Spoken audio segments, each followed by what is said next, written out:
2025 সালে ফেসবুকের new update, সেটা হচ্ছে মনিটাইজেশনের পরিবর্তন আসতেছে।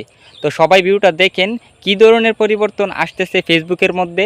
আমার এই ভিডিওটা দেখলে আপনারা আশা করি 100% আপনাদের উপকারে আসবে। তো আমার ভিডিওটা শুরু করা যাক, আপনারা ধৈর্যদের পুরো ভিডিওটা দেখেন।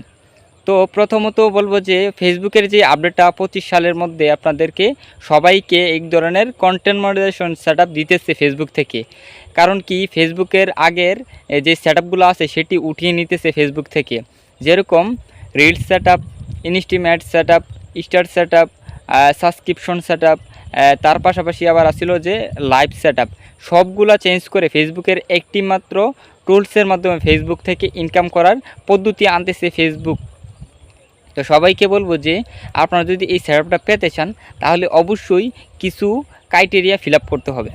সেই ক্রাইটেরিয়াগুলোর মধ্যে আপনাদের কিছু পরিবর্তন আনতে হবে। সেটা হচ্ছে যে ফেসবুকের মধ্যে যারা কন্টিনিউ রিলস ভিডিও আপলোড করতেন, যে রিলসের সেটআপটা পাওয়ার জন্য তাদেরকে বলবো যে শুধু আপনি যদি রিলস আপলোড করেন তাহলে কন্টেন্ট মনিটাইজেশন সেটআপটা আপনাকে ফেসবুক থেকে ইনভাইট করবে না। কারণ কি, ফেসবুকের নিউ আপডেটের মাধ্যমে জানা যাইতেছে যে রিলস ভিডিও আপলোড করার পাশাপাশি অবশ্যই লং ভিডিও দিতে হবে। লং ভিডিওর পাশাপাশি আপনি অবশ্যই টেক্সট আপলোড করতে হবে, তার পাশাপাশি একটি করে ফটো আপলোড করতে হবে। তা এরকমভাবে যদি আপনারা ধারাবাহিকভাবে কন্টিনিউ আপলোড করতে পারেন তাহলে অবশ্যই ফেসবুক থেকে আপনি ইনভাইটের মাধ্যমে কন্টেন্ট মনিটাইজেশন যে সেটআপটা আসছে সেটা পেয়ে যাবেন। তো আশা করি আমার এই পরামর্শ আপনারা ফুলফিল বুঝতে পারছেন যে আমি কি বলতেছি, যে কীভাবে কন্টেন্ট মনিটাইজেশন যে সেটআপটা আছে সেটা পাবেন। তো আশা করি বিষয়টা বুঝতেছেন।